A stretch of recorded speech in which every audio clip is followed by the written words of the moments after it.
Il est 22 heures, c'est l'heure de votre journal. Mesdames, Messieurs, bonsoir et bienvenue. Voici les principaux titres de cette édition. Vent chaud et risque accru, la protection civile se prépare face aux incendies à travers un exercice grandeur nature. Canicule et santé, les spécialistes alertent sur les risques cardiovasculaires liés aux fortes chaleurs. Industrialisation de l'Afrique, l'Union africaine réunit ses experts à Abidjan pour accélérer le financement de la transformation économique du continent.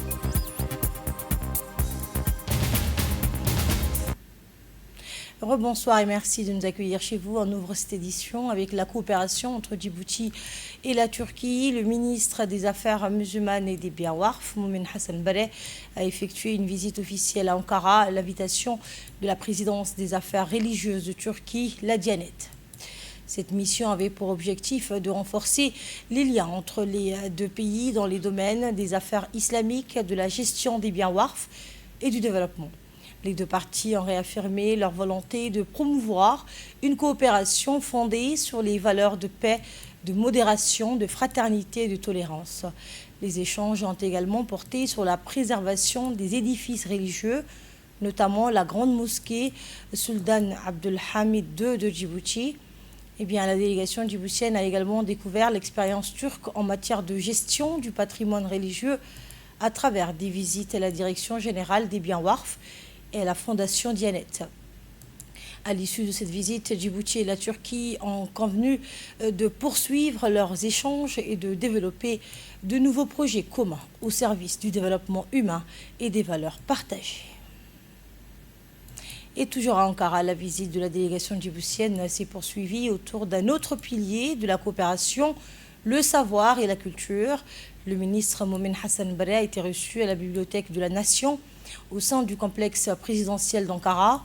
Cette institution, la plus grande bibliothèque de Turquie, dispose de 125 000 m², de 5 000 places de lecture, de plus de 4 millions d'ouvrages en 134 langues et d'un accès numérique à plus de 120 millions de publications. La délégation a notamment visité la salle centrale, le miroir du monde, symbole de l'ambition de cette bibliothèque de devenir un carrefour mondial du savoir. Les responsables de l'établissement ont souhaité voir Djibouti davantage représenté dans ces espaces internationaux. En réponse, le ministre a annoncé la prochaine mise à disposition d'une collection d'ouvrages consacrés à l'histoire, à la culture et au patrimoine djiboutien. Retour maintenant à Djibouti où la hausse des températures accentue les risques d'incendie. Face à cette menace, les services de secours renforcent leur préparation. Ces derniers jours, plusieurs incendies ont touché des habitations dans la capitale, rappelant l'importance de la prévention et de la rapidité d'intervention. Dans ce contexte, la direction de la protection civile a organisé un exercice de simulation grandeur nature pour tester la réactivité des équipes et améliorer la coordination des secours. L'opération s'est déroulée sous la supervision du directeur général par intérim de la protection civile, le colonel Abdelkader Al-Baïzid Moussa, et dirigée par le lieutenant Hussein Qassim Mohamed. À travers cet exercice, les autorités réaffirment leur engagement et protéger les populations et appellent les citoyens à renforcer leur vigilance durant cette période de forte chaleur. Le colonel Abdelkader Al-Baïzid Moussa revient sur l'importance de cette opération. Nous l'écoutons. Période de Kamsil, il y a surtout beaucoup des incendies qui se déclarent. Je demande à la population, il faut être vigilant. Vigilant pourquoi? Parce que actuellement, nous avons presque depuis jeudi, nous avons 4 faits importants qui se produisent dans les secteurs de Balbala. Même ce matin, on a eu un incendie important. Pour ça, je demande à l'ensemble de la population d'être vigilant. Surtout, dès qu'il y a un incendie, il faut évacuer les gens, il faut couper les disjoncteurs en voyant les incendies qui se produisent. Il faut aussi dire, dès que les pompiers et la police sont là, il faut avertir qu'il y avait des gens qui sont bloqués. Et aussi faciliter les issues des secours. C'est dès qu'il y a un incendie qui se déclenche, il faut contacter les 18. Les 18, c'est gratuit. Il y a interconnexion des services, la gendarmerie et la police. Il y a la coordination. Déjà, si vous informez, les 18, c'est gratuit. Les autres numéros aussi, c'est gratuit. Il faut directement contacter les services de la protection civile.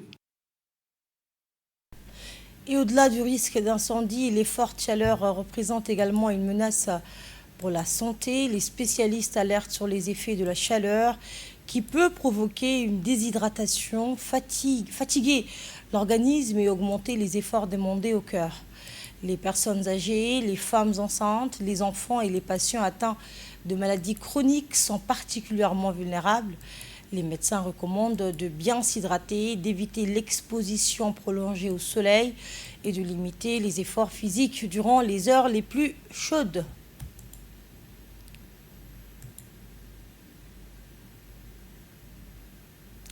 Le docteur Mouhiaddine Ahmed Omar, spécialiste en médecine interne et cardiologie, rappelle que les patients hypertendus ou souffrant de maladies cardiovasculaires doivent redoubler de vigilance. Il appelle à consulter rapidement en cas de douleurs thoraciques, de difficultés respiratoires ou de malaise. Et place au sport, l'athlétisme djiboutien continue d'afficher de belles performances sur la scène internationale. Zoura Ali Mohamed a remporté hier la médaille d'or de la course d'Eshara, l'Ayoun au Maroc, sur 10,7 km avec un chrono de 36 minutes et 47 secondes. Une victoire qui intervient quelques jours après celle de Aden Ouaberi-Darar au semi-marathon international de la paix de N'Djamena. Deux succès consécutifs qui confirment la progression de l'athlétisme djiboutien. La secrétaire d'État chargée des sports, Mme Fatouma Ali Abdallah, a salué ces performances et réaffirmé le soutien des autorités aux athlètes nationaux.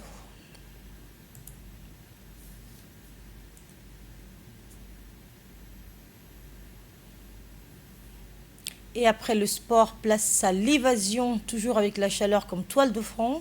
De nombreux Djiboutiens choisissent de prendre la route vers des régions plus fraîches, direction Kombolcha, dans le nord de l'Éthiopie, où les vacanciers viennent chercher un peu de fraîcheur, loin des fortes températures.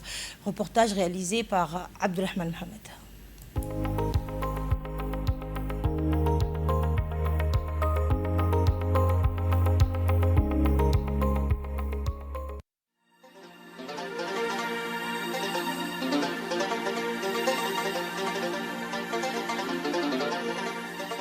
L'aventure sur les territoires éthiopiens commence sur le ruban d'asphalte qui serpente à travers la vaste région Afar. Les convois des familles traversent des paysages minéraux d'une beauté sauvage, faisant une halte obligatoire à Samara, la capitale régionale.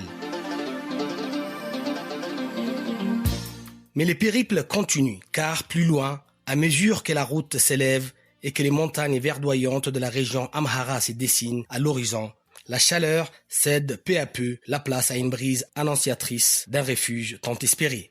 Le voyage atteint son apogée lorsqu'on pénètre dans la zone Wallo, et plus particulièrement dans les villes accueillantes des Bati et surtout de Kombolcha. Après avoir parcouru presque 500 km des zones chaudes et arides, et notamment la région Afar, c'est ici que des milliers de Djiboutiens se retrouvent pour passer 2 ou 3 mois de vacances. Ici, c'est Kombolcha, perché à 1850 mètres d'altitude. Ici, le paysage change du tout au tout, offrant un décor luxuriant où la fraîcheur est reine. Kombolcha devient alors le véritable épicentre de ces villégiatures estivales. Chaque année, la ville voit sa population s'enrichir d'une vague humaine. Les Djiboutiens y sont des milliers à déposer leurs valises pour une parenthèse enchantée de 2 à 3 mois. Beaucoup font le choix de louer des grandes maisons familiales pour toute la saison, souvent dans des secteurs où les enfants peuvent profiter pleinement de leurs vacances scolaires.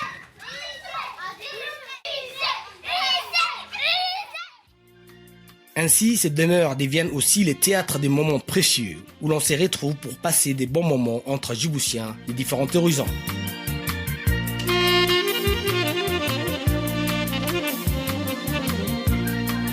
Itobian bin de Kombolshan joognaa dhul fiican baan joognaa xagaagii Jabuuti waan ka soo baxnay allahay roob inagana inii keeno allahay inii qaboojiyo waan fiicannahay waan badannahay caruur badan baan keenay kuwii iskoolkaan keenay kuwa bukaan keenay alxamdulilaahi rabbil caalamiin waan isku nimaadnaa waan iswaraysannaa tayar baa iga halowday waa la ii soo qabtay waa la ii doondoonay meesha ma garanaya needka baa la iigu tuuray waa la ii soo helay alxamdulilaahi rabbil caalamiin waa la ii gurmaday waa la ii gargaaray dad fiican baan helay waan isku tiirsannahay gacantaan is haysanaa inta yar reer Jabuuti halkan timiday hayuka daknimeetii dhinaaknimeetii hakiri kombolsa xuleehi way sugabanay kuuhi way dhinaak dhab xageedeehi baruubuy lacurubuy alxamdulillah kulli bikakrimeetii dhinaakay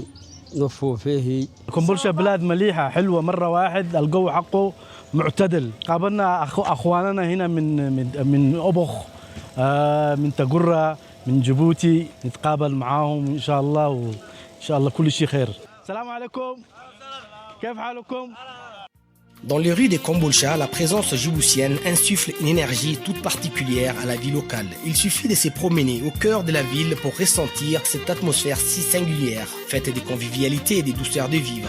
Sur les grandes artères, il n'est pas rare de croiser des voitures avec nos immatriculations.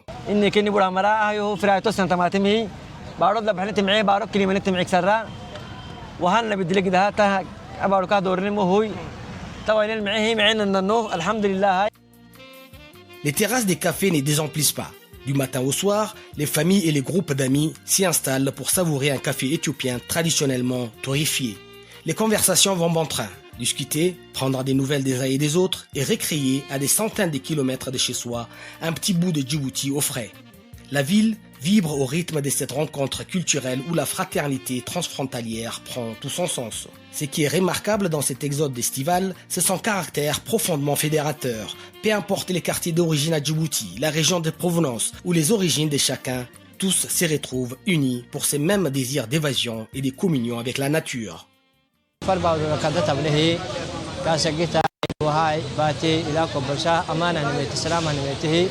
الحين بارو حاجه اللي نبعيه كان دكتور سكاغ حسبها محمد عبد القادر حلمي كوميونيكاسيون مينستري وارسد ارتدت تباتمي داغوني كابتن حداي مري مغوها بارو النميتي وارو كاسراني دا يوسي معنا نو نيكل جيبوسيان كادولين انغورو كيتاني À Kombolcha, comme à Bati, la quête du bien-être reste le dénominateur commun.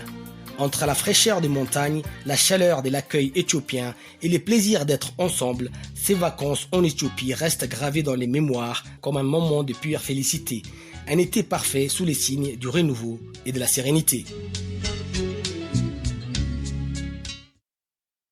Et nous restons en Afrique de l'Est avec une initiative qui change le quotidien de nombreuses jeunes filles au Kenya dans le comté donc de Kilifi. Eh bien, le football féminin devient un outil d'émancipation à travers des programmes sportifs et éducatifs. Il contribue à renforcer la confiance des jeunes filles et à leur offrir de nouvelles perspectives.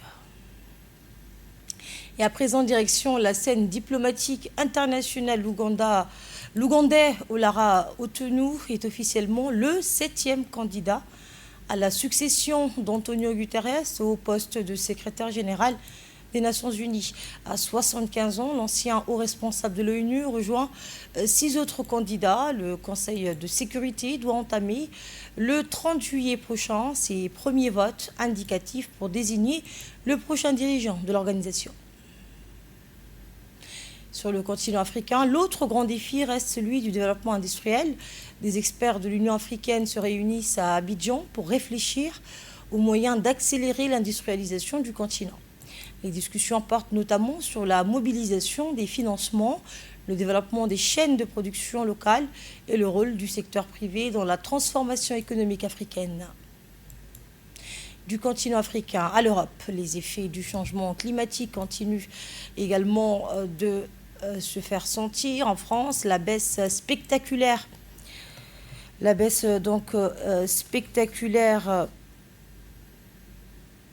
du niveau de la Loire, le plus long fleuve du pays, illustre les conséquences de la sécheresse. et du manque de précipitations, une situation qui inquiète les spécialistes pour les écosystèmes, l'agriculture et la gestion des ressources en eau. Autre menace climatique, un phénomène El Niño qui, d'une intensité exceptionnelle, pourrait toucher l'Afrique. Selon la Banque africaine de développement, les pertes économiques pourraient atteindre 10 à 20 milliards de dollars, avec des conséquences sur la sécurité alimentaire, les finances publiques et les déplacements de population. Et pour terminer cette édition, direction l'Espagne où la sécheresse et les fortes chaleurs alimentent également les risques d'incendie. Dans la province de Castellón, à l'est du pays, près de 15 000 habitants ont dû évacuer leur logement face à la progression des flammes.